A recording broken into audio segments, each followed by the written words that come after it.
السلام عليكم ورحمة الله وبركاته، أهلا بحضراتكم.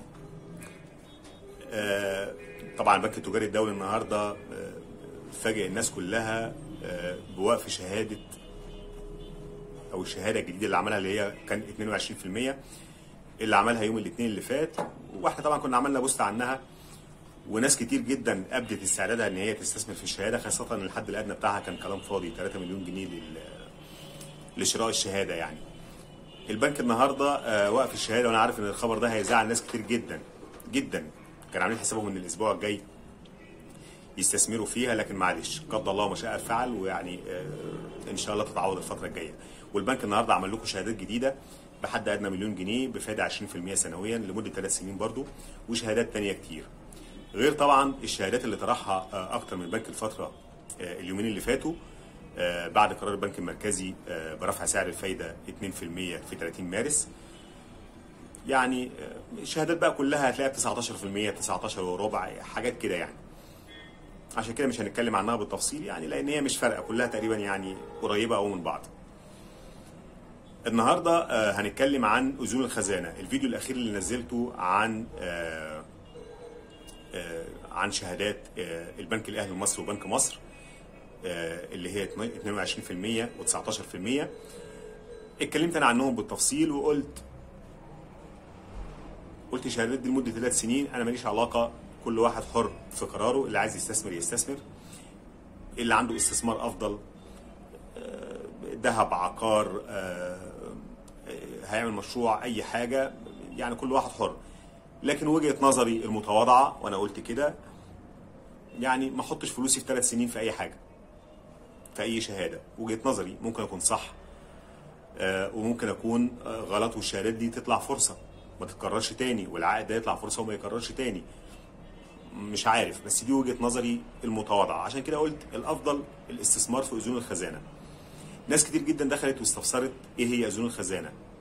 طبعا كنت بتكلم عن موضوع اذون الخزانه بالتفصيل في اكتر من فيديو، بس للاسف ما كنتش واخدها في العنوان، يعني ما كنتش كاتب كيف تستثمر في اذون الخزانه. عشان كده هكتبها في الفيديو ده، يعني عنوان الفيديو ده، لان ما كنتش عاملها قبل كده، كنت واخدها في وسط موضوعات، وبالتالي ما عرفتش اطلعها. عشان كده طلعت النهارده اتكلم تاني عن اذون الخزانه.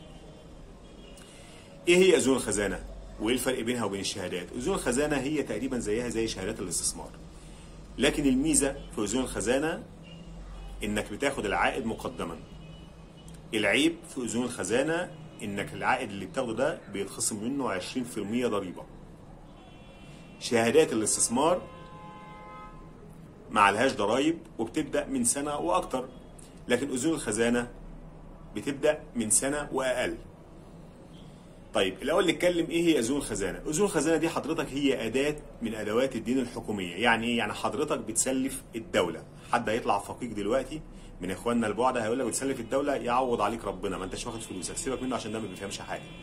كده كده فلوسك مضمونه زيها زي الشهادات. ليه؟ لان كده كده حتى الشهادات اللي انت بتعملها في البنوك ما هي الدوله بتاخدها، او بتاخد جزء كبير منها بتستثمره، وبتاخده من البنوك وبتستثمره. يعني انت لو حاطط 100,000 جنيه في بنك سين، البنك ده بيروح يستثمر، الحكومه بتاخد منه قرض. القرض ده فلوس مين؟ ما هي فلوسي وفلوسك وفلوس الناس كلها.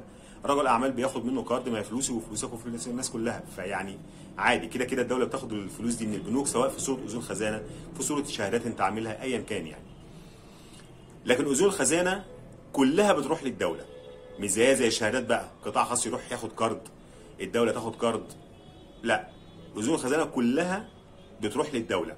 يعني ايه الكلام ده؟ يعني بيجي وزير الماليه يقول لك مثلا ايراداتي كدوله في 2024 مليار ونص جنيه، 1.5 مليار جنيه، تريليون جنيه مثلا.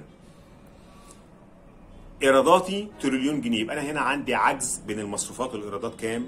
عجز 500 مليار جنيه، يعني انا محتاج كدوله نص تريليون جنيه. فيجي وزير الماليه يفاوض عنه البنك المركزي المصري، يقول له يا بنك يا مركزي اطرح لي اذون خزانه، استلف لي يعني من البنوك ومن الناس كام؟ نص تريليون جنيه في 2024. فيجي البنك المركزي المصري كل يوم حد وخميس من كل اسبوع يطرح اذون خزانه. طيب كده عرفنا اذون الخزانه هي ايه. حضرتك في اذون الخزانه الميزه انك بتاخد العائد مقدما. يعني انت لو عملت شهادات قصدي اشتريت اذون خزانه وفايدتها مثلا 10000 جنيه، والفوائد بتاعتها مثلا هتستثمر 100000 جنيه في اذون خزانه، والفايده بتاعتهم 10000 جنيه في السنه مثلا، هيخصم منك ال 90000 ويديك ال 10000 مقدما قبل اي حاجه. اخر المده بيخصم منك الضريبه اللي هي ال 20% على العائد مش على الاصل. يعني لو انت الفايده بتاعتك، الفايده اللي انت خدتها في السنه 10000 جنيه، بيخصم منك 2000 جنيه من ال 10 دول اللي هي 20%. دي التركايه اللي في اذون الخزانه. الشهادات ما فيهاش الكلام ده. طيب هتقول لي طيب ونعملها ليه؟ هقول لك لانك لو لفيت في اي حته بنك عامل شهاده لمده سنه واحده او البريد او غيره، هتلاقي ان الفائده بتاعتهم حاجات يعني كلام فاضي، 7% 8% بالكتير 10% حاجه زي كده. طيب الفايده بتاع اذون الخزانه كام؟ دي بتختلف حسب المزاد من جلسه لجلسه. اخر مزاد اللي هو كان بتاع الحد اللي فات، النهارده الخميس لسه جلسه المزاد ما تتعرفش الا الاسبوع الجاي يوم الحد الجاي. طب الجلسه بتاع يوم الحد اللي فات بتاع اذون الخزانه، سعر الفايده كان كام؟ كان 23 وشويه في المية قبل خصم الضريبه. يعني بعد ما تيجي تخصم الضريبه هيطلع لك حوالي 18.5 او 19%. ده سعر الفايده بتاعك الناس اللي استثمرت في اذون الخزانه.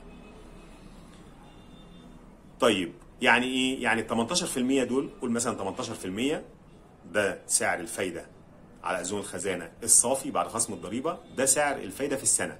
لو هتعمله انت لمده 3 شهور، هتشتري اذن الخزانه لمده 3 شهور، لان اذن الخزانه بتشتريه لمده 3 شهور او 6 شهور او 9 شهور او سنه، ده حد اقصى. دي ميزتها انك ما بتحبسش فلوسك اكتر من سنه.